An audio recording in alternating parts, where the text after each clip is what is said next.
Hello and welcome to another episode of Two Guys and a Chainsaw. I'm Todd. And I'm Craig. This week we go to another listener request. This film was requested by two guys, Mark and Josh. We are fulfilling your wish and talking about 1982's Slumber Party Massacre. I'm sorry, the Slumber Party Massacre today. Correct. Now, this movie is kind of iconic. I mean, it is iconic. It's the first of the series of Slumber Party Massacres, of which there are three. And apparently there's more of what you might call a sextilogy. What do you call it with six? Decology? I don't know. Six of them. There's six movies that are of the Roger Corman-produced Massacre series. Slumber Party Massacre 1, 2, and 3. And then Sorority House Massacre 1, 2, and 3, which are kind of tangentially related to this. They kind of feed off of each other, and they're all produced by Roger Corman. The one shocking thing about this film is that it is the first horror series to be written and directed by women. I think all three in this set of Slumber Party Massacres were directed by women. And the writer of this film is none other than a feminist writer, Rita Mae Brown. Originally wrote the screenplay titled Sleepless Nights, and she intended it to be a parody of slasher films. However, there was a woman looking to make her directorial debut. She was an editor and writer in Hollywood, got involved with a friend of Roger Corman, and he passed her a bunch of scripts, and she picked this one out of the lineup. They retitled it The Slumber Party Massacre, and they shot it just as a strict horror film in Roger Corman fashion. Although she said she didn't find the original very funny and had to actually insert comedic elements into it. So it has an odd pedigree, this film. I just remember it as a kid passing by it on the shelves. Weirdly enough, this is exactly the kind of movie that we would have picked up from our Friday night jaunts to the video store, me and my friends, when we would do what we called stupid movie night. And we would mostly pick up either goofy 80s sex comedies or dumb-looking 80s horror films. And this movie has a poster / cover art that is kind of unmatched. It's the most suggestive thing you could imagine. There is four women, almost naked, laying down on the ground, and there's a guy standing over them, his legs spread, and there's a drill coming down between his legs towards one of the women, especially, who is laying down on the ground with her mouth open. I mean, all you need is just something dripping off of this drill, like blood, say, to just complete the whole picture of what I feel like this poster is going for and succeeds in. So anyway, yeah, I used to pass by this all the time on the shelves, and I don't know why we never picked it up and watched it, but this is one of the few we didn't. I'm a big fan of Sorority House Massacre 2, which we've done on this show, and you got to go back and listen to that. It's one of my all-time favorite stupid horror movies, and that actually pulls from this film. It takes footage from this movie and repurposes it as a flashback sequence. Right, but like out of context, right? Oh, completely. Completely. Different storyline, different whatever. It's just like typical Roger Corman, right? Hey, we've got this footage from a movie we own. Why don't you just chuck it in and use it however you want? But I found Sorority House Massacre 2 infinitely more entertaining than this movie. I'm just going to come right out and say it right there. Grossed $3.6 million at the box office on a budget of $220,000. Critical reviews are not great, but apparently it's kind of a cult classic in certain circles. Craig, how about you? We'll get to it. How about you? How did you feel? What's your background? Had you seen this before? You have to have seen this before. No, I don't think so. I know that there is one part that I saw, but I really think that I had just seen that one part, and I don't remember if it was in some kind of compilation of like stupid scenes, or if I just happened to see that it was on cable and switched to it for a second and just saw this one part. But it was so dumb. I don't even know if I realized that it was from this movie, but when I was watching the movie, I was like, oh, I have seen this part. It's so stupid. Yeah, no, I don't know. I when we were kids, I wasn't as drawn to these movies that you could tell were going to be bad. I mean, I certainly inadvertently watched lots and lots of bad movies, but the ones that you could just tell from the box art that that's what it was going to be and that that's what it was kind of intended to be, I was more interested in being scared. That's not to say that I didn't watch these types of movies on Up All Night all the time. I certainly did. Yeah. And I do, okay, a couple of things. First of all, Rita Mae Brown. As an English teacher, I should be more familiar with her. I'm really more familiar just with her name and the fact that she's a feminist writer. She wrote Ruby Fruit Jungle, which has been on my to-read list for decades, and I just haven't gotten around to it. So it's crazy that a very serious, reputable feminist author wrote this exploitation film. Now, the fact that she intended it as parody makes a little bit more sense. Yeah. But then the director, Amy Holden Jones, like you said, wanted to direct. She was and remains successful, as a technician, a camera person, a cinematographer. But she's only directed 4 movies, and I only knew one of those movies, and I don't remember what year it came out, but it starred Ali Sheedy, and it was called Made to Order, and my sister and I loved that movie when we were growing up. It's 80s and cheesy and stupid, but it's got Ali Sheedy in it. It's got Beverly D'Angelo in it. It's a Cinderella story, a reverse Cinderella story, where this rich, snobby socialite, very badly behaved, her fairy godmother in the form of Beverly D'Angelo comes and makes her poor, and she has to get a job as a maid. And of course, she learns the value of hard work and decency, and she finds love, and it's super corny, and I love it. But this director faced a lot of backlash for this movie because people said, here you are, a woman. There are so few women in horror, which is true. And so it's nice to see a project helmed by women. That's very refreshing. Right. But it is classic slasher exploitation. Tons of boobs, suggestive kills. And I really enjoyed her response to the criticism. She basically just said, that's not fair. Nobody criticizes men when they make these types of movies. Yeah. Why shouldn't I be able to do it? She was trying to launch a career as a director, and arguably she did. She didn't direct a lot more, but her other movies made money. They weren't huge, but they did fine. And so I appreciated that she pointed out that double standard. So what? I'm a woman. These types of movies sell. Roger Corman movies sell. That's what he does. He's in it to make money.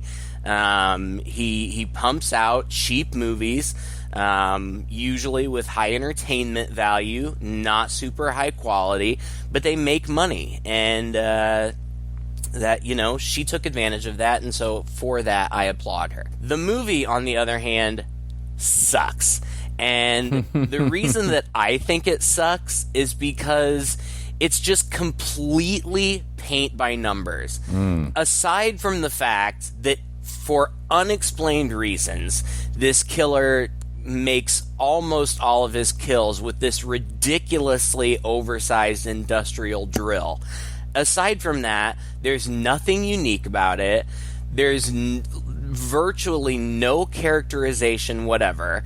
It's just introducing a bunch of mid-20s playing high school kids, people, just lining them up for one kill after another. There's no mystery to who the killer is. He's just some random crazy-eyed guy with a giant drill who you see from the beginning. There's no mystery of who it is. The only backstory for the killer is that he's a psycho and he's killed people before and he's busted out of prison or the asylum or whatever, and he's on the loose again. That's it. Then there's a slumber party, and one by one, everybody gets killed. That's it. Like, there's nothing more to it. And it was kind of frustrating. I mean, there are some fun kind of sight gags and some things, but overall, I mean, the acting isn't good. The effects aren't good. The blood doesn't even... I mean, the makeup effects of the wounds sometimes is okay, sometimes terrible. Clearly just, like, painted on. The blood doesn't even look like blood. It's just Karo syrup and, like, I guess red food coloring, but it's not the color of blood at all. I don't know. You know what the best part about the movie is? I bet you can guess. It's not even an hour and a half.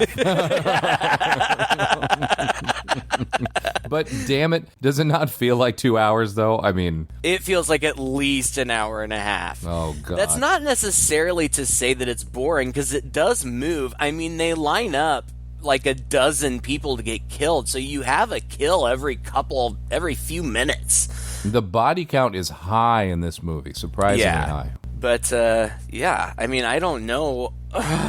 what else we're gonna say about it? This could be our shortest episode ever, and I'm really shocked. I thought we'd have more to say, but I mean, the reality is, like you said, there's no suspense, there's no tension. Oh, I wasn't feeling any anyway. It's just, oh, here's this guy, and this girl turned the corner, and there he is, and zzz, drill, and she's dead. Yeah. You know, it's a movie that feels like maybe it's trying to be Halloween, you know, because it takes place in the suburbs, and there's a slumber party instead of a babysitting gig, and there's a next-door neighbor who ends up popping over.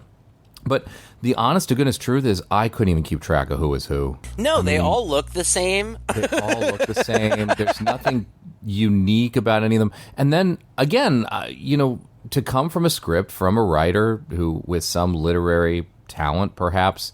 Now, I don't know. You know, that was the original script.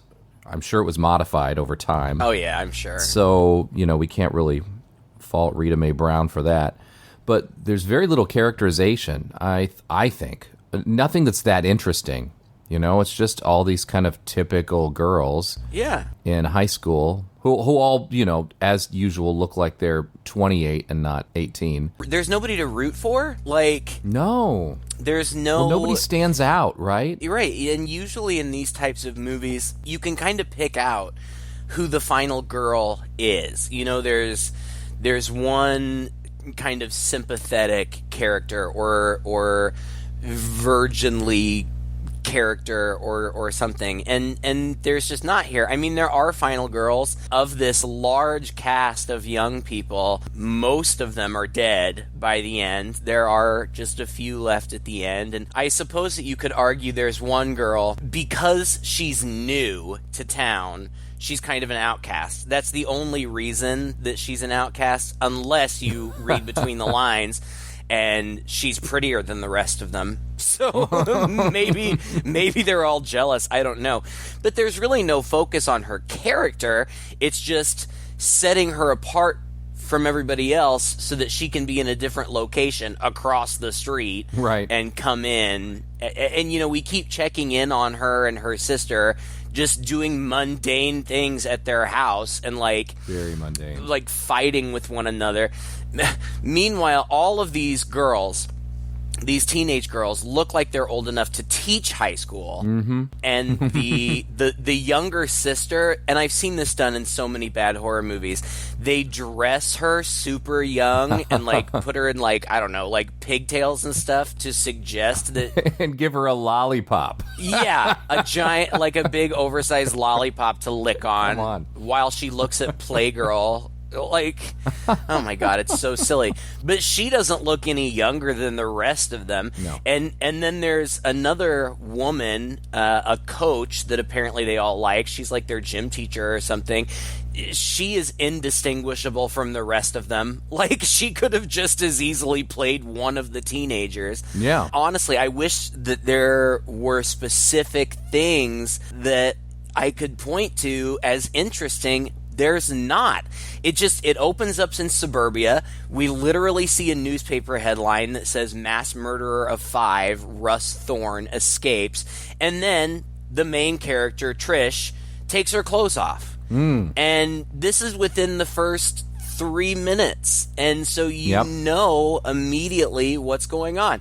And then, conveniently, Trish's parents are leaving for the weekend, but the not at all creepy neighbor, Mr. Content, is going to be keeping an eye on her. And like, God, why so many stupid things? Like this girl, Trish, woke up this day and apparently decided, today I'm a woman, and I am going to pack up all of my childhood things in a bag and throw them in the garbage for no reason other than that we get to see a creepy hand pull her Barbie doll out of the garbage can so that can come back later.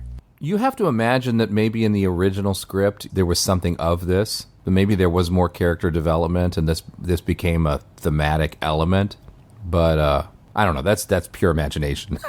Yeah. Come with me if you'll be in a world of pure imagination. Much better movie than this one. Oh, way better. Yeah. And scarier. No joke. Oh, give me Gene Wilder over this guy any day. This guy wanders around. It was his first acting job. Big surprise. And it's so funny when you read the trivia, and you know a lot of this probably comes from the movie commentary, which I will never bother watching, but he mentioned that this being his first acting job, he spent all this time preparing for the role, read a book about a serial killer. Helter Skelter. Helter Skelter, and then decided that he needed to model his character after a peacock. Which is funny because I only read that after... But then, when I read it, I was like, oh, that's why he was walking like that. So weird, right? Dipping his head around and stuff. He doesn't say anything until towards the end. And then, apparently, he also isolated himself from the rest of the cast during the shooting, to stay in his character. And it's just so cute to read that because this guy it's so quaint. It's his first acting gig. He's trying to go all method on this horrible movie. It's hilarious. He's just bug-eyed looking around through this movie like a peacock, I guess you could say. And he's always right there. And, there's no reason or explanation why he's targeting these girls. I guess he just happens to know they're all going to be there. So he just, hides in the bushes where we can plainly see him as girls pour into this party.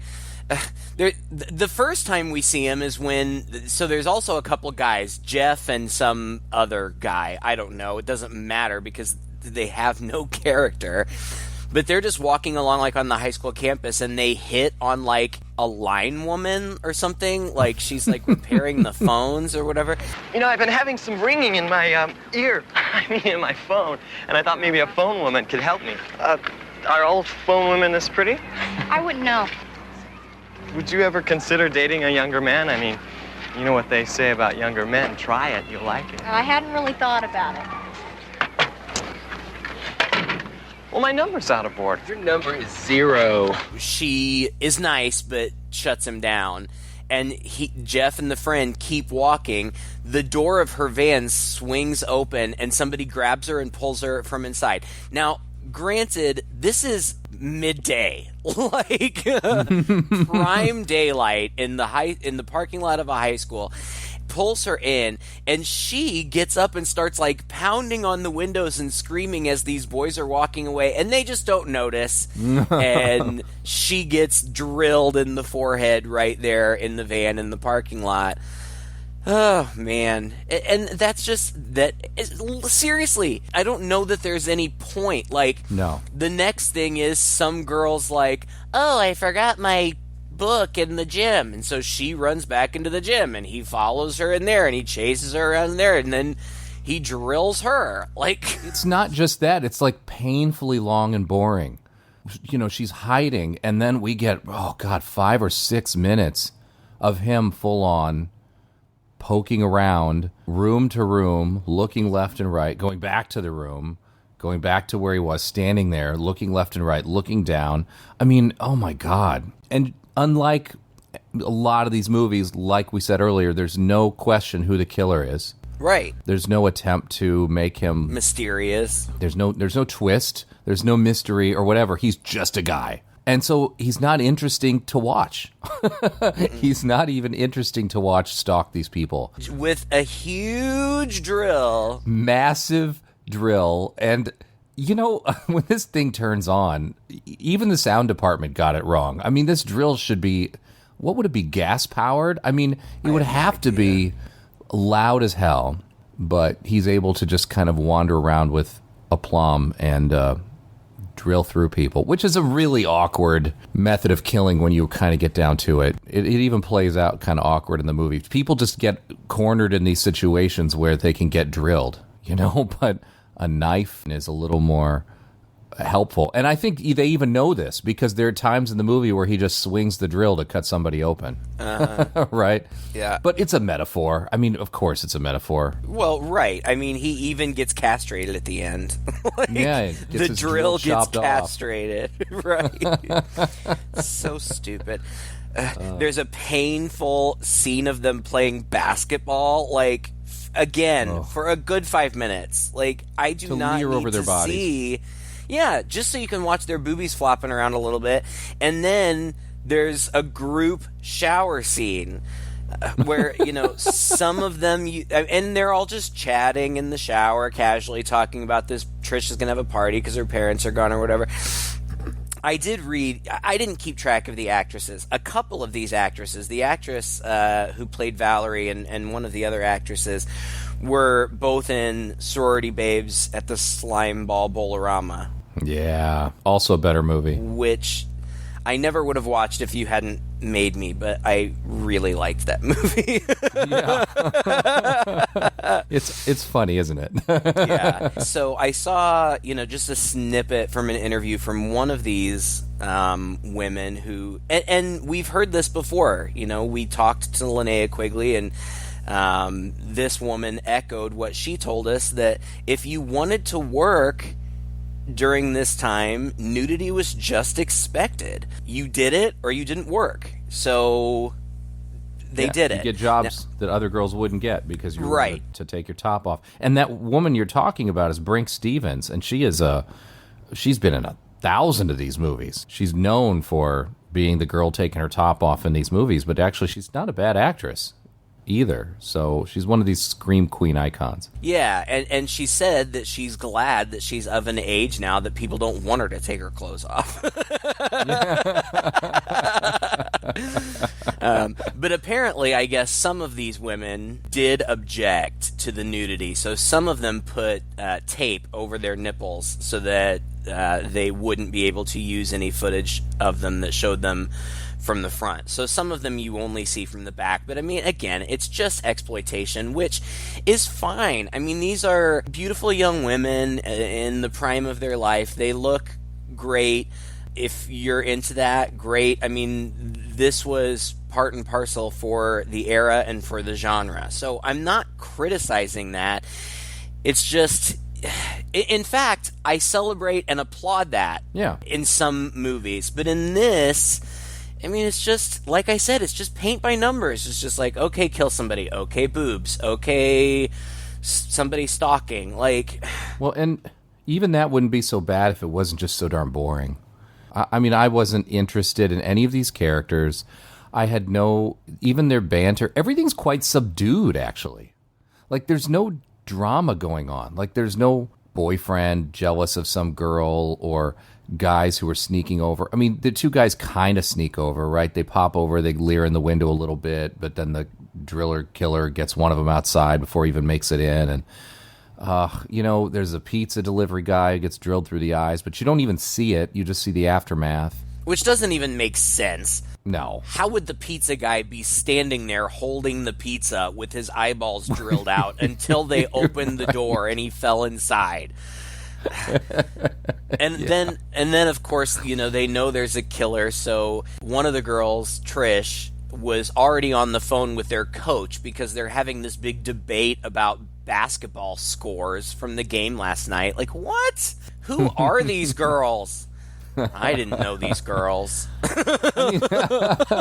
The worst thing about it is that they know there's a killer and they don't leave the house. Do they try to call the cops? She gets the cops on the phone, but she dilly-dallies in giving the address, and so by the time she starts to give the address, the killer cuts the phone line. But yeah, like at that point, there are still, I don't know, probably like 4 or 5 girls at least, and the boys are there, and of course they have the same stupid discussions that people always have in these movies where the boys are like, we should go for help, and Trish is like, well, maybe we should just all stay together. Yeah, you think? Like, there's one guy and like 25 of you, like, surely, I don't know. But so the boys decide that they're going to go out separately and look for help, and somehow, even though they run out of opposite ends of the house, they both end up getting killed within seconds of running outside. Yeah. It's just... This guy can be crazy. anywhere. And then they're lurking. You know, they're just kind of lurking in the house. Like I said, Valerie, the new girl, and her sister are like kind of watching from across the street, and they maybe hear some screaming, and they maybe hear a drill, but they're not really all that concerned, and... Like, there's dumb stuff where at one point one of the boys runs to their house and is pounding on the door as the driller killer is coming up right behind them, him. And he's pounding on the door and screaming, but Valerie doesn't know that because she's watching a horror movie in which other people are pounding and screaming. So she doesn't go to the door, and he gets killed, and eventually they make their way over there, but meanwhile the other girls are just kind of cowering in their lingerie. The part that I remembered seeing was a part where they're kind of creeping around and they stumble across the pizza guy, and they're like, maybe he's not really dead, even though he's been laying there for a half an hour with his eyeballs drilled out. No, I'm sure he's fine. And one of them reaches down and was like, no, he's already getting cold. And another girl's like, is the pizza? And she literally pulls the pizza out from under the dead body, sits it on top of the dead body, and is like, when I get really nervous, the only thing that makes me feel better is if I eat. So she sits there and eats pizza off of the dead pizza guy.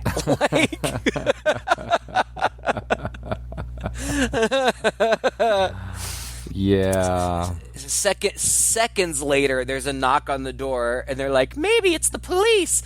And so the pizza girl gets up and opens the door, and of course it's just the killer right there. And so he slices her across the abdomen, and she's dead. At which point there are only a couple of them left, Trish and Kim. I liked Kim. I looked at her IMDb page. She's been in a lot of stuff. She has an interesting face. But again, they're just cowering. Valerie comes over and is like coming through the house calling for them, and they're like, we can't call back because then maybe the killer will know where we are. And what if Valerie and the killer are friends? Like, where did that come from? So Valerie just leaves, having not seen anything, I guess, and these two girls are just cowering in a bedroom. The killer sneaks in a window right behind them. Yes. And kills one of them. I don't know. It's so dumb. I mean, he just keeps showing up and killing people. The end. And then at the end, there's a few of them left. There's Trish, Valerie, and her annoying little sister Courtney. And the coach shows up. I guess she was worried, or she really, really needed them to know the basketball score. So she shows up. The only other gag that I thought was funny is when Valerie and Courtney are looking around the house. Courtney wants to steal beer out of the refrigerator, and Valerie keeps going like, no, you can't. And so Courtney keeps opening the door but not looking in there. And every time she opens it, Kim's body is in there and falls out a little bit. And then Courtney closes the door and she goes back in. And she opens it again and Kim's body falls out a little bit, and then she goes back in.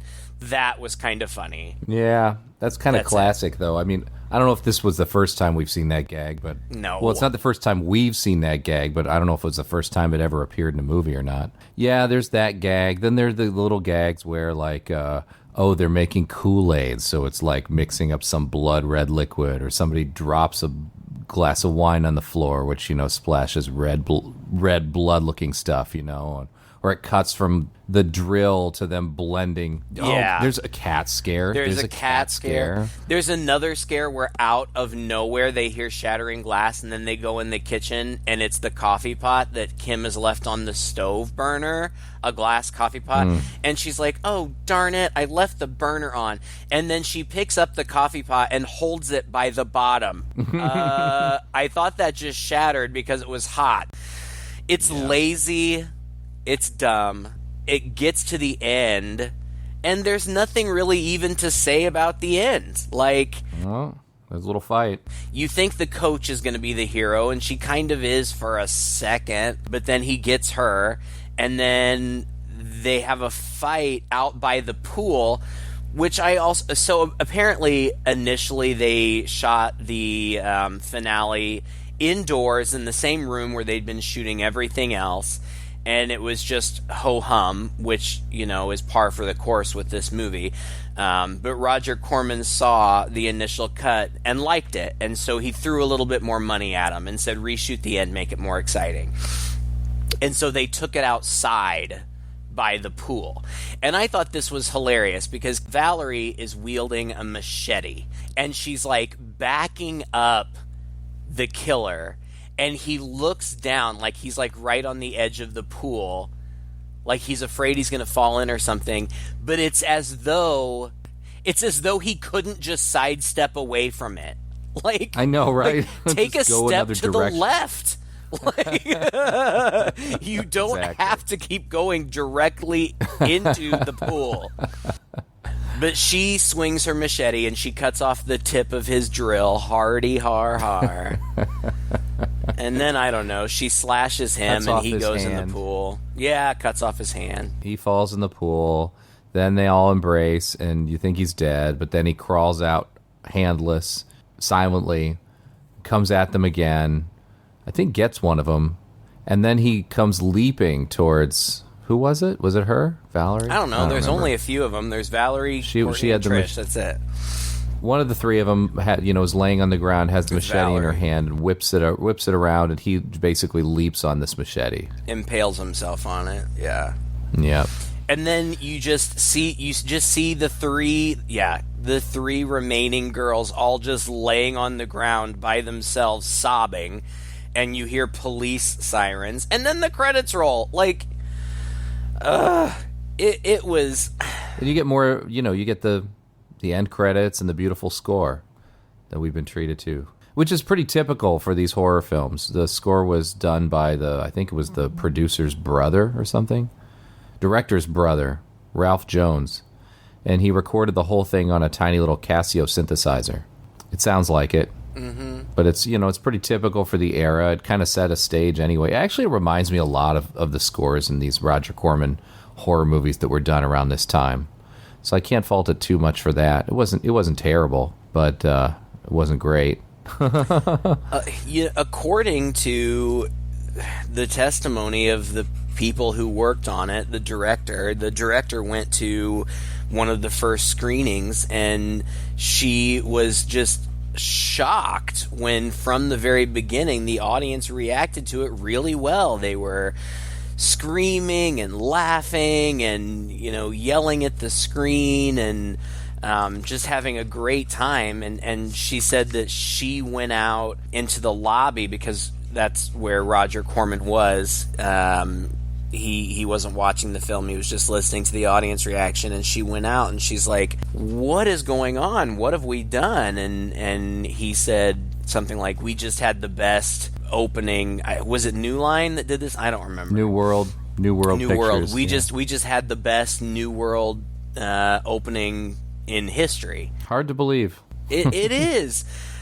I mean, I get it, I guess. In the right context, if you, as I've said a bazillion times, if you were going to the theater with a big audience, and you were all in it for the fun of it, and people were, screaming and shouting things at the screen, I can see how the atmosphere would elevate the movie in some way.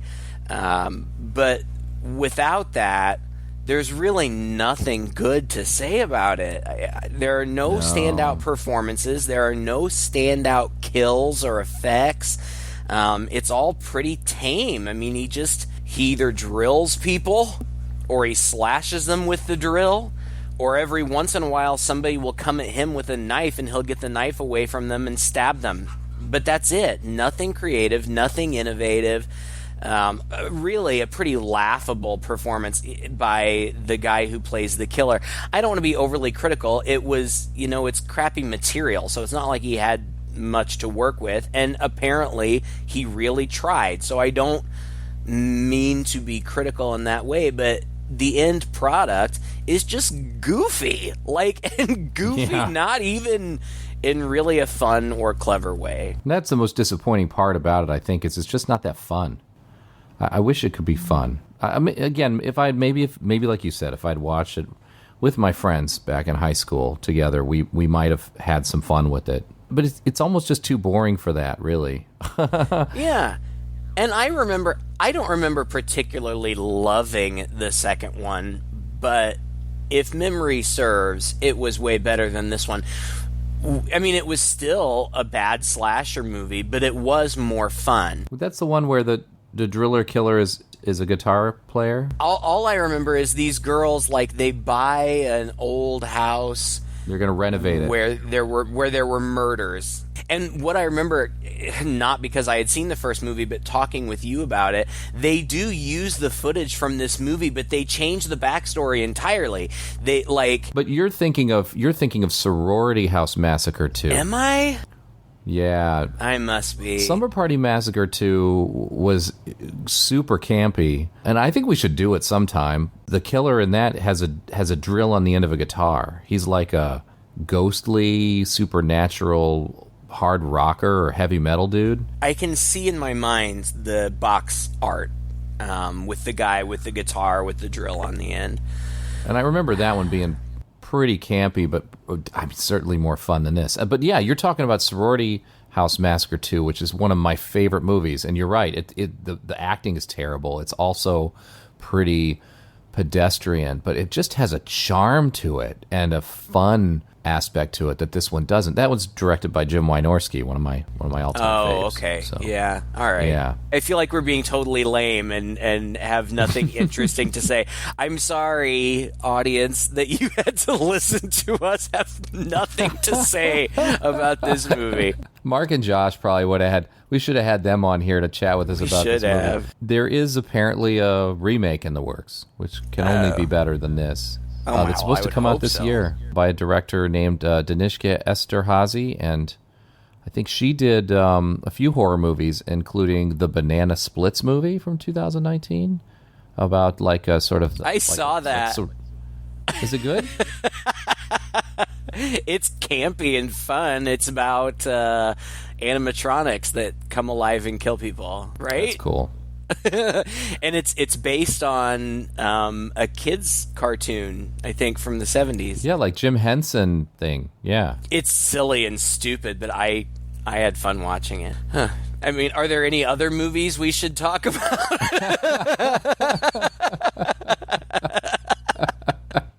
Maybe we'll see a couple of these women again sometime soon, too, because the last I heard, and this has been probably a month ago, so it's probably over, but last I heard, Linnea Quigley was shooting Sorority Babes 2. Oh, man, no way. So maybe we'll get to see a couple of these ladies pop up reprising their roles. I don't know. But when I saw that was shooting, it kind of made me excited. I'm sure it's going to be a lot more fun to watch than this movie was. I don't know. We'll see. Thank you, Mark and Josh, for suggesting it nonetheless. This was a movie we were planning to get to eventually. Yeah. Fun to talk about nonetheless. It is a bit of history, I mean, it is iconic again. I can say I've seen it now. And that's good. And when people ask, what about Slumber Party Massacre? I've heard that's good. I can say, well... You like boobs? Yeah. Let me give you a couple of other recommendations, maybe. Now, when I finally get around to teaching Ruby Fruit Jungle, I can tell my students the author also wrote the horror masterpiece Slumber Party Massacre. You could show it in school, right? Yeah. Movie day. All right, thank you again for your request, and thank you, listeners, for tuning in this week. If you enjoyed this podcast, please share it with a friend. You can search us online. Just Google Two Guys in a Chainsaw Podcast. Find our Facebook page, our webpage, our Twitter feed. Drop us a note there. Let us know what you thought of this episode, and give us some suggestions for future episodes. We do love doing requests. Until next time, I'm Todd. And I'm Craig. With Two Guys and a Chainsaw.